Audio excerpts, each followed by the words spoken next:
시청자 여러분 안녕하십니까? TJB 8시 뉴스 시작합니다. 이번 21대 대선에서 대통령실과 국회 세종 이전 등 행정수도 완성이 최대 이슈로 부각되고 있습니다. 민주당 후보들은 적극 찬성인 반면 홍준표 전 대구시장이 반대 입장을 밝히는 등 국민의힘은 찬반 양론으로 갈리고 있습니다. 대선이 본격화되면 공방이 더 뜨거워질 걸로 보이는데 중원 민심에 어떻게 작용할지 주목됩니다. 서울지사에서 이재곤 기자의 보도입니다.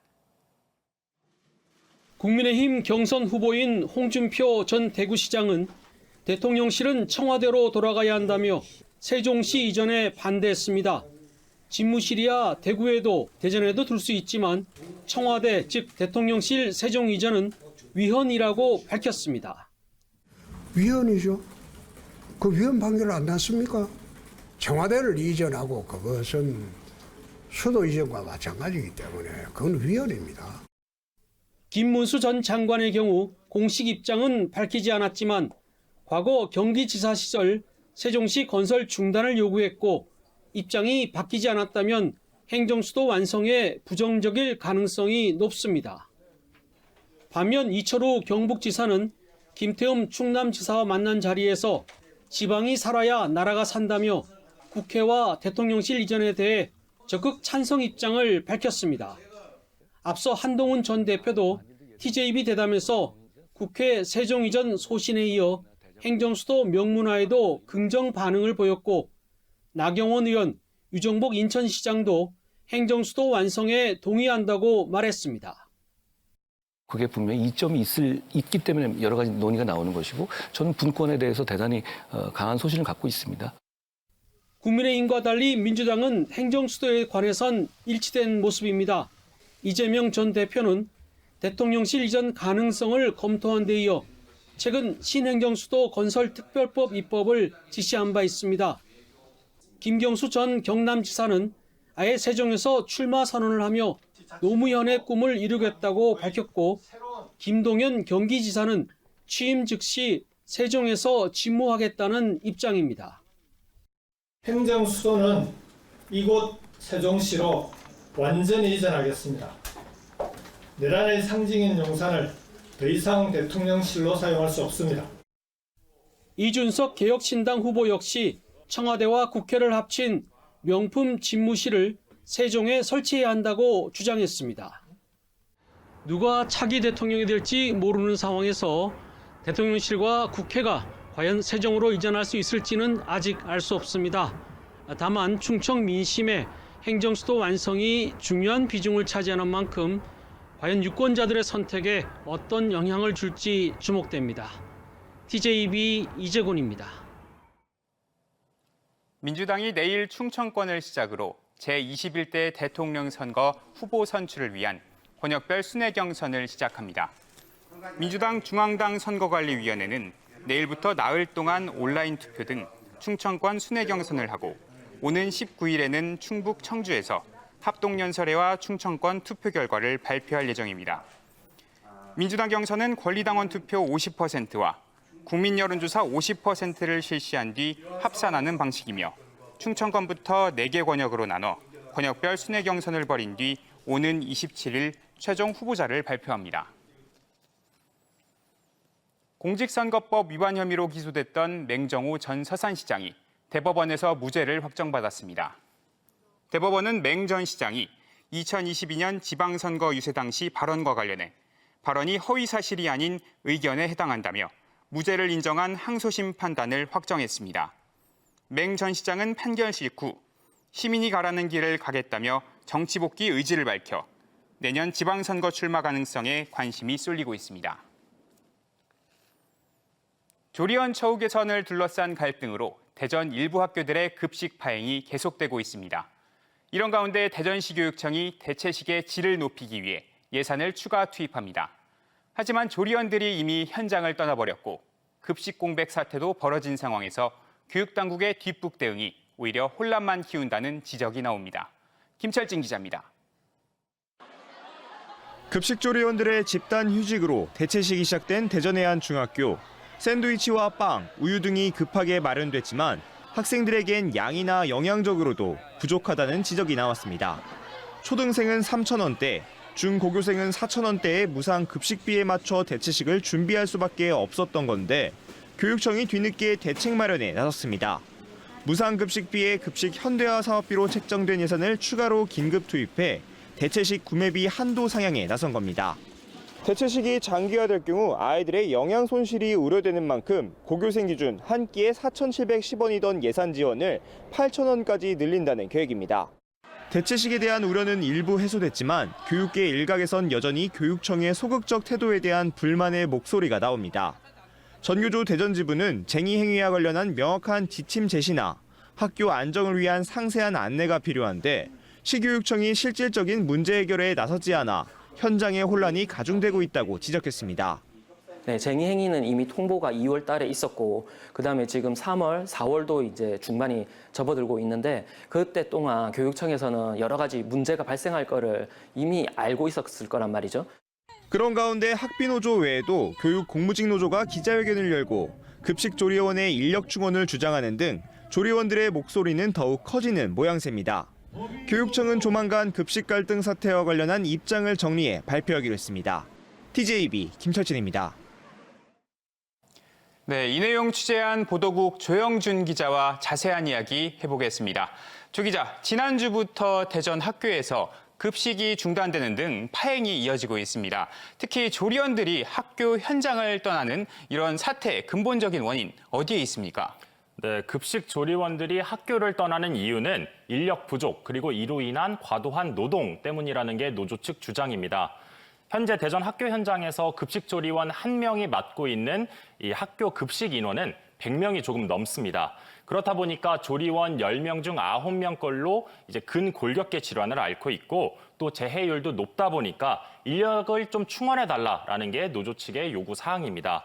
근데 다만 인력을 당장 더 뽑는 게 현실적으로 어렵다라고 한다면 근무 강도라도 좀 낮춰달라라고 요구하고 있는 상황인데요. 예를 들면 저희가 보도했던 미역 없는 미역국 사태처럼 긴 미역을 좀 짧게 다듬는 행위라든가 아니면 덩어리째 있는 수육을 좀 잘게 써는 행위들 이런 걸 좀 하지 않게 해달라라면서 좀 어느 정도 가공된 재료를 학교로 들여오는 방안 등을 제시하고 있습니다. 그런데 학교 현장, 교육청 차원에서는 이게 급식이 아이들 건강과도 좀 직결된 문제이다 보니까 이 기존에 들여오던 식재료를 선뜻 바꾸기는 좀 어려운 상황이라고 설명했습니다. 이 급식의 질과 맛을 종합적으로 고려해야 하기 때문인 건데 물론 여기에는 단가 문제까지 좀 포함될 걸로 보입니다. 네, 열악한 노동 현실에 처해 있다는 조리원들의 입장도 충분히 이해는 됩니다.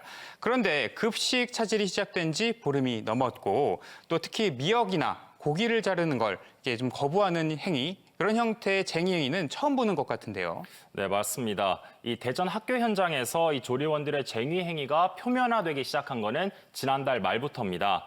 사실 근데 인력 충원을 요구하고 근무 강도를 낮춰달라 이런 노조 측의 요구는 사실 처음은 아니죠. 말씀하신 것처럼 종종 있어 왔던 일입니다.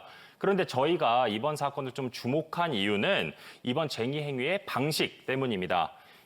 미역을 자르는 걸 거부해서 미역국이 안 나오고 또 밥을 손으로 뭉치는 걸 거부해서 주먹밥 대신 그냥 밥이 나오고 사실 이런 방식의 쟁의 행위는 노조 측에 파악한 결과 전국에서 이번이 처음이라고 합니다. 그만큼 이번에는 노조에서도 그냥 물러서지 않겠다, 요구하는 바를 반드시 관철시키겠다 이런 의지가 좀 엿보이는 투쟁 방식을 선택했다라고 볼 수 있을 것 같습니다. 기간도 벌써 보름이 넘은 데다가 이 투쟁 방식도 처음 겪는 거다 보니까 학교 현장 그리고 교육청에서는 참 당황스럽다라는 반응이 많이 나오고 있습니다. 네, 처음엔 몇몇 학교에서 벌어지던 사태가 점점 늘어나고 있습니다. 현재 상황도 한번 짚어주시죠. 네, 저희가 취재를 시작한 지 한 일주일이 조금 넘어가고 있는데 사실 저희도 정확한 사태 파악이 정말 쉽지 않은 상황입니다. 왜냐하면 이 교육청에서 점심시간에 어느 학교에서 점심시간에 국그릇을 몇 개나 썼는지 이런 세세한 상황까지는 일일이 다 보고를 받는 건 아닌데다가 또 학교에서는 이 갈등이 표면화되는 걸 좀 원치 않는 그런 분위기도 읽히기 때문입니다. 하지만 저희가 보도를 시작한 이후에 우리 학교도 오늘 점심에 국그릇을 못 써서 급식판이 다 넘치게 국물을 받았다거나 잔치국수를 먹으려면 개인 그릇을 가져와야 됐다. 이런 학교 현장에 제보가 계속해서 잇따르고 있는데요. 노조 측은 현재 대전에서 한 100여 개 학교에서 이런 크고 작은 쟁의 행위가 일어나고 있거나 또 일어날 예정이라고 설명했습니다. 네, 한창 자라나는 아이들이 먹는 급식이잖아요. 이 아이들을 위해서라도 하루빨리 사태가 좀 해결됐으면 좋겠는데 이 앞으로의 상황 어떻게 전개될까요? 네, 말씀하신 것처럼 좀 빨리 해결이 되면 좋을 텐데 지금 문제는 사태가 쉽사리 해결될 기미가 보이지 않는다는 겁니다. 노조 측은 지금 강경하게 인력 충원 그리고 간소화된 조리 공정을 요구하고 있고 근데 문제는 교육청과 제대로 된 협의 날짜 자체도 아직 나오지 않은 상황입니다. 물론 뭐 사태가 불거진 뒤에 노조와 교육청 사이에서 면담 정도는 좀 이루어지고는 있는데 서로 입장 차이만 계속해서 확인할 뿐이지 뚜렷한 실마리 해결책은 찾지 못한 걸로 전해지고 있습니다. 학부모들도 매일 아침 학교 앞에서 급식 정상화를 외치면서 시위에 나서고 있고요. 학생들도 자신들의 여러 의견이 담긴 대자보를 학교에 붙이는 등 이제 이 문제가 노조와 교육청 차원의 문제에서 좀 넘어서서 우리 사회의 문제가 돼가는 걸로 그런 모양새입니다. 교육청은 이 조리원들의 인력 충원은 점차적으로 진행이 되고 있고 또 인력 배치 기준을 개선할 계획도 있다. 뭐 이렇게 원론적인 좀 답변을 내놓고 있는데 이로써는 노조의 마음을 좀 돌리기에는 역부족인 상황으로 보입니다. 결국 최소한 당분간은 이 같은 답보 상태가 계속해서 좀 이어질 걸로 보여서 학교 현장의 우려는 커지고 있습니다. 네, 답답한 양상이 앞으로도 계속되겠네요. 여기까지 듣겠습니다. 조영준 기자 수고하셨습니다.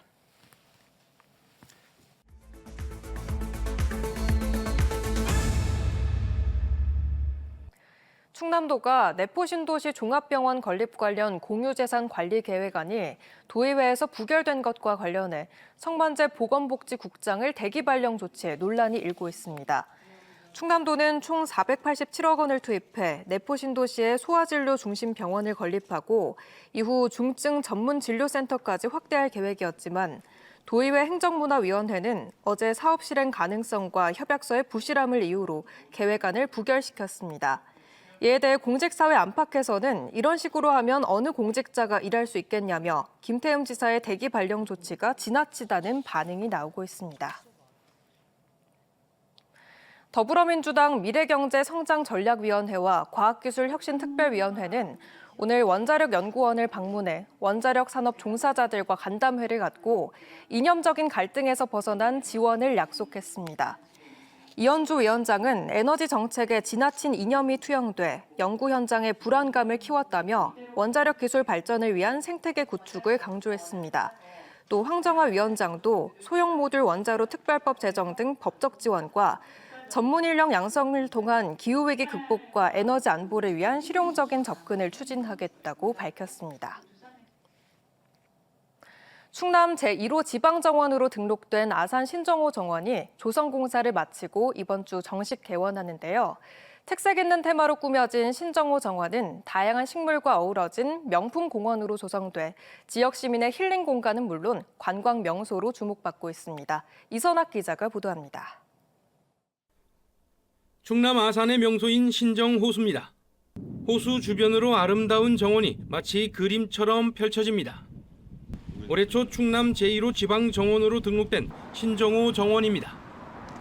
호수를 따라 조성된 산책로와 수변 데크는 평소에도 많은 시민들이 이용하는데 아름다운 정원이 꾸며지면서 시민들의 힐링 공간으로 거듭났습니다. 전에는 논과 밭이었다면 지금 예쁜 꽃들과 나무들이 많아서 자연스럽게 힐링할 수 있는 공간으로 이제 커피도 많이 마시러 나올 것 같고 자주 즐기러 나올 것 같습니다. 23만 8천여 제곱미터 규모의 신정호 정원은 단순히 꽃과 나무만 심은 게 아니라 6개의 특색 있는 테마로 꾸며졌습니다. 잔잔한 수면이 만들어내는 평화로운 풍경을 묘사한 물의 정원을 비롯해 독특한 계단식 화단의 아름다움을 주제로 한 다랭이 정원, 시원한 바람을 느끼며 호수를 조망하는 언덕 정원도 있습니다. 각 테마마다 계절을 대표하는 239종의 다양한 식물이 식대돼 사계절 다채로운 풍경을 연출합니다. 특히 정원과 호수를 따라 자리 잡은 49개의 카페들이 아름다운 풍경을 조망할 수 있는 휴식 공간을 제공해 새로운 관광 명소로 거듭날 것으로 기대됩니다. 시민들은 이를 통해서 풍요롭고 또 여유로운 여가 공간 또 힐링 공간을 갖게 되고요.